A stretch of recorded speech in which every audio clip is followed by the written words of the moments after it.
मेरे साथ आज मौजूद है उमेश चंद दिवाकर जी, जो कि भाजपा के कार्यकर्ता हैं। उन्होंने अभी एक जी न्यूज के माध्यम से एक उनका एक वीडियो बहुत तेज वायरल हो रहा है, जिसमें उन्होंने कहा है कि जो भी हमारे नेता हैं उनकी संपत्ति सार्वजनिक होनी चाहिए। उनसे हम जानेंगे, ऐसा उन्होंने बयान में किस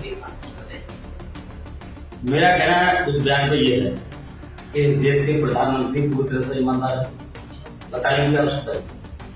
इस प्रदेश के मुख्यमंत्री पूरी तरह से ईमानदार है, बताने की कोई आवश्यकता नहीं। और राजनीति में या राजनीतिक स्वच्छता में ईमानदारी का होना भी जरूरी है।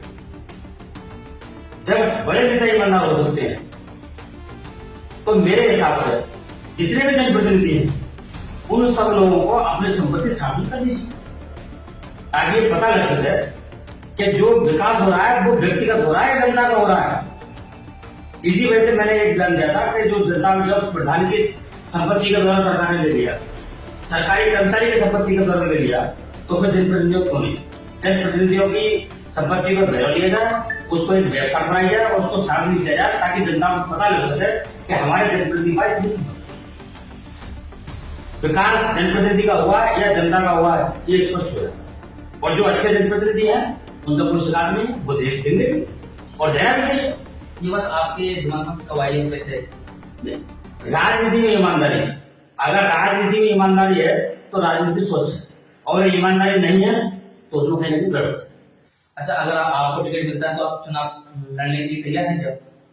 ये जनता का, संगठन का और सरकार, इन तीनों का अगर आशीर्वाद होगा तो मैं शपथ लेता हूं कि इस विधानसभा का दिशा और दिशा दोनों बदल दूंगा। आपका सबसे पहला क्या रहेगा जनता के हित में? जनता के हित में मेरा सबसे पहला मुद्दा है शिक्षा। एक मेरी विधानसभा के अंतर्गत IAS PCS कोचिंग सेंटर होना चाहिए, और जो बिल्कुल निःशुल्क होना चाहिए। अगर हम 5 साल में इस क्षेत्र से 10 IAS अगर बनाते हैं तो इस क्षेत्र का विकास होने से कोई नहीं हो सकता। ये मेरा उद्देश्य है, केवल शिक्षा। आप हमारे चैनल के माध्यम से जनता के लिए क्या संदेश देना चाहेंगे?